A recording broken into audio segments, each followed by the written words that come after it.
End of the video, I have an animation that might help some people understand rocker panels. Alright, I think I'm getting ready to take the rocker panel off. That's what I'm trying to do. I'm working on it, drilling the spot welds out. But that rocker panel, my light, that rocker panel, you know, goes, from what I can see, it goes all the way this way. Here's where the rocker panel ends. This would be like the door jamb, one of the main body. Right here, there's the, you can feel it, it's going across here. Yeah, then it goes up that way. So this is all rocker panel right here. This is all good shape, and I can see trying to get this out would be a pain in the butt. So what I'm thinking of doing, everything seems good so far up to here. So I might cut it, take this part out. I had to cut my rusted quarter panel just to see how far back does this rocker panel go. And from what I can see, it looks like this is the rocker panel. This looks like all one piece of metal, and it's going all the way back here. All the way back in there.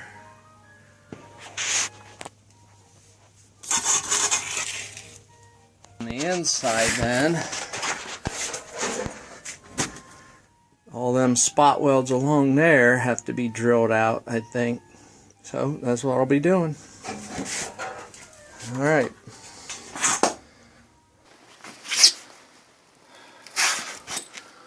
Well, I've been drilling out spot welds, and I was using a regular drill bit, see.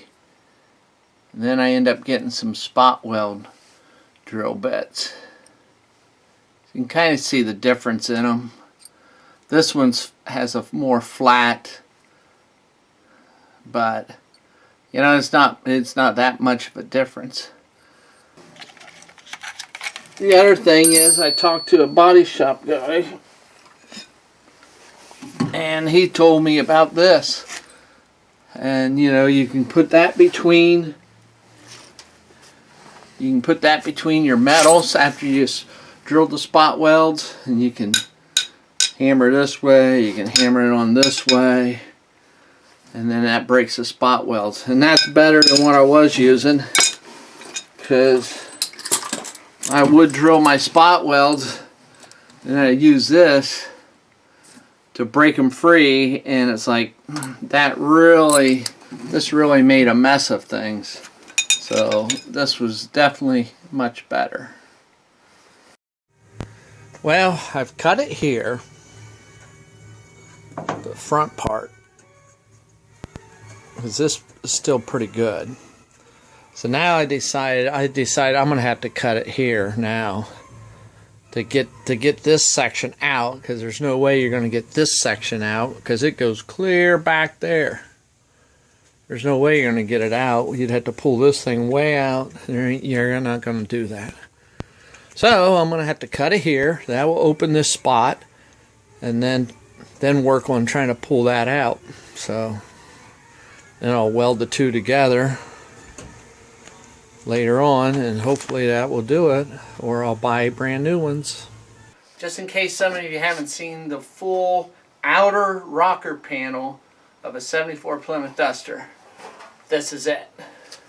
This is the passenger side. This one here goes, because I've got the driver's side on. So I think it'll be like this.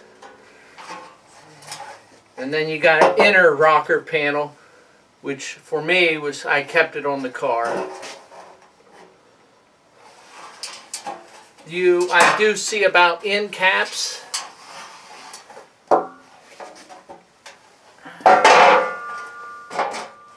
But I haven't gotten any. The front one on the driver's side is still there. The back side I didn't get any. I don't know if it uses it, so I'll have to investigate that. But that's the rocker panel. Okay, here's the end cap to the rocker panel right here. So I can get some. I've seen them. I'll have to look into that for the rear. This is the front driver's side end cap.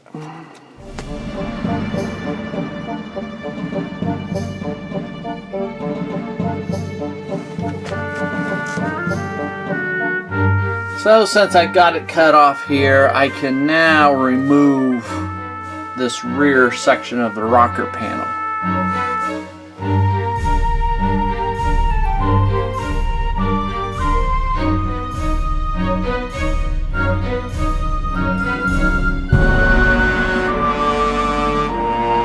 Welding on, filling in some of the holes of the inner rocker panel.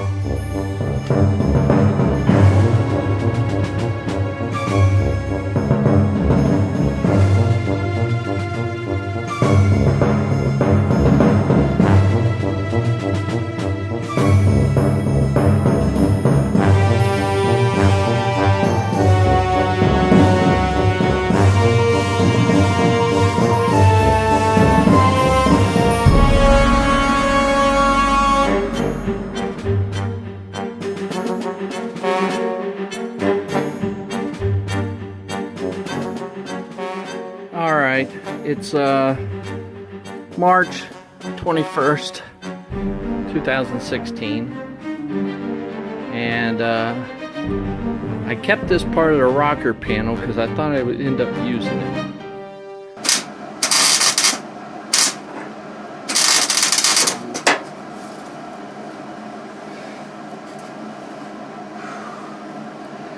Well, I've been welding this seam over here where I put my the new one to the old. Then I take my little die grinder and grind her on down.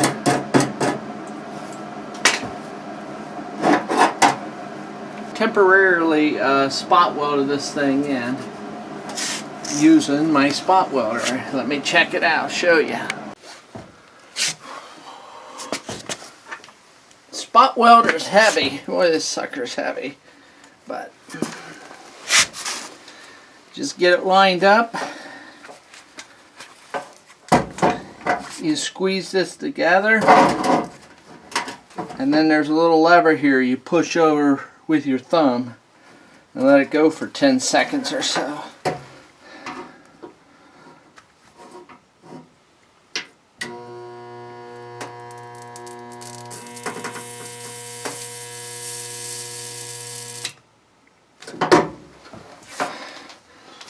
There you go. I got myself a spot weld there.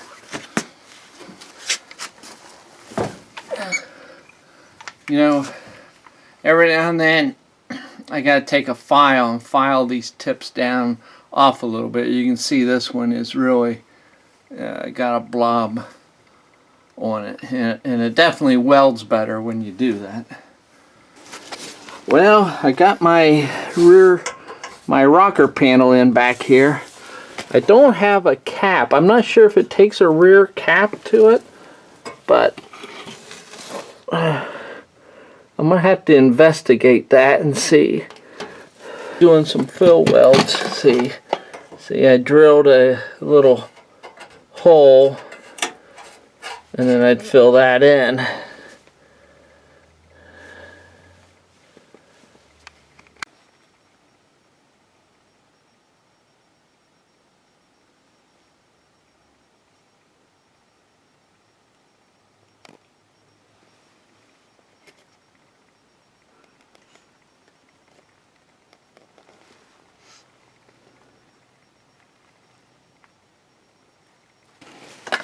So I put my door on, see if I can get this light. So I put my door on so I could see the width between my rocker panel and where the door sits. Just curious. So that's what I did here. It looks pretty good, but I think I still need my rear quarter panel on, the new rear quarter panel, and the front fender on before I can move on. Some cars were made with a full frame and the body is bolted to that frame. In my case, the Plymouth Duster is a unibody. A unibody has a subframe up front. The engine sets on the K-frame. You have a cross member the transmission is mounted to. In my case, also torsion bars went in there, mounted to that cross member. I have a video on removing them. In the rear are some frame tubing that's welded to the body. It might even be part of the body. You have the inner rocker panels help make up part of the frame, and you have the outer rocker panels which make up a tube, plus the outer rocker panels are part of your body. Floor pans sit on top of all that. Your body is then welded, and the body might have been welded together with the floorboards all at one time. I don't know, but anyhow, then your body is welded and spot welded to the frame, rocker panels, floor panels. Then the fenders are bolted on, the hood bolted on. Let's have some tires. Thanks for watching. Thank you. Give me a thumbs up. See you later. Bye.